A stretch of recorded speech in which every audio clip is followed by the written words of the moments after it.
Alright, so what's going on, everyone? I know I haven't posted in quite some time. Been busy with life, busy with things. Still got the Accord though. Whoops. Obviously, this is a new being right here. This is a 91 Mazda Miata NA. I picked it up last night, got back at 1 this morning. First thing I'm doing is obviously installing the sub. But the car's pretty clean. But I figured I'd just make a video for those of you guys that have one and want to install a stereo and are just trying to figure out a way to run wires. It's pretty straightforward. This one came with an aftermarket head unit. The only connections you're making to that is your RCA cable. You know, you plug it into left and right speaker, so that way the amp can know, you know, kind of the music that the radio is playing. And then your remote wire. Those are pretty straightforward. Typically you can see it kind of sticking up right there, but typically they will have the remote wire labeled with like a little paper tag on it that you just slide off. That says remote wire. You connect the remote wire to that, your RCA to the back of the head. Those are the only connections that you make up front. All your other connections are pretty self-explanatory back here. You got your power, your ground, the battery's in the back, so it makes it really easy for those. Yeah, you got your remote and then your speaker wire to connect to your sub. This is a 12-inch kicker. So yeah, I'll just leave that there. But anyways, I'll get to it. It looks like a mess. I just kind of had everything connected outside of the car to make sure it worked, and then I figured out a way to run the wires. So first thing you want to do when you get back here, you'll see there's a giant hole back here. It really helps if your arms are long. If they're not though, you can use like a wire hanger or something to kind of shove them. But what you'll need to do, there are clips pretty much that hold this beauty cover on. You'll see some here. I would just say, you know, disconnect it from these first three, and then this bottom half will have 3 as well. Just disconnect those so that way these covers are loose. Then what you want to do is remove or loosen the center console. When you come inside the center console, you'll have 2 screws there. You'll have a 3rd one here, and then you'll have 1 there and then 1 on the other side. This whole piece will then be loose. You'll need that in order to remove the tombstone. There's only 2 screws holding the tombstone. They're located right underneath the vents there, those holes.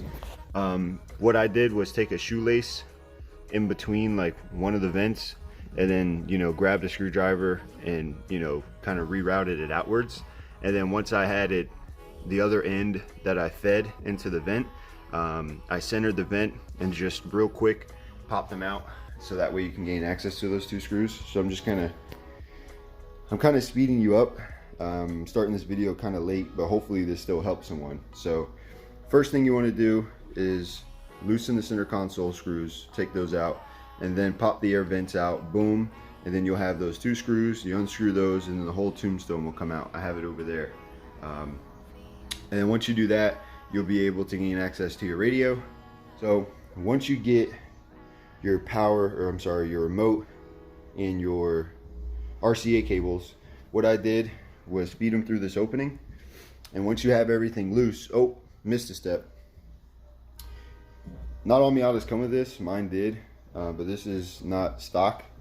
But what you'll do, you'll have this little cover piece on, and it'll have this bracket on the end of it like this. There's just a little 10 mil there, and then a Phillips head right there. You take this off, boom, right? And then the seat belt portion connects to this, and it feeds into this. It's just another 10 mil. So you'll just take that off, and you know, it's the rest of it's just kind of pressure clips. You pull that off, and this is what you'll see. So from the back area, you could actually see the sunlight from this area, and that's pretty much all I did. So I routed them.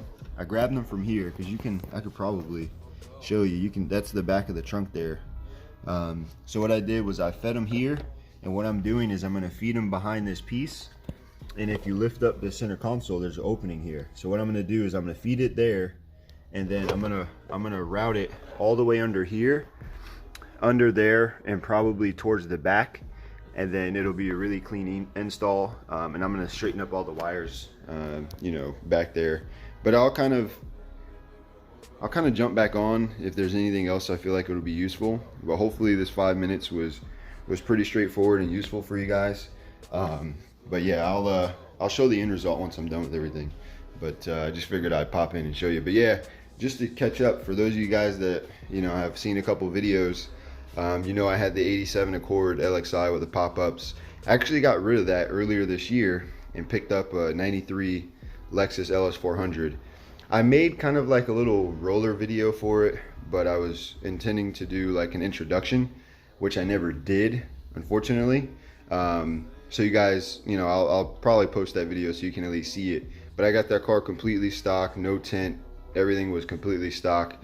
I ended up, doing a little exhaust work on it.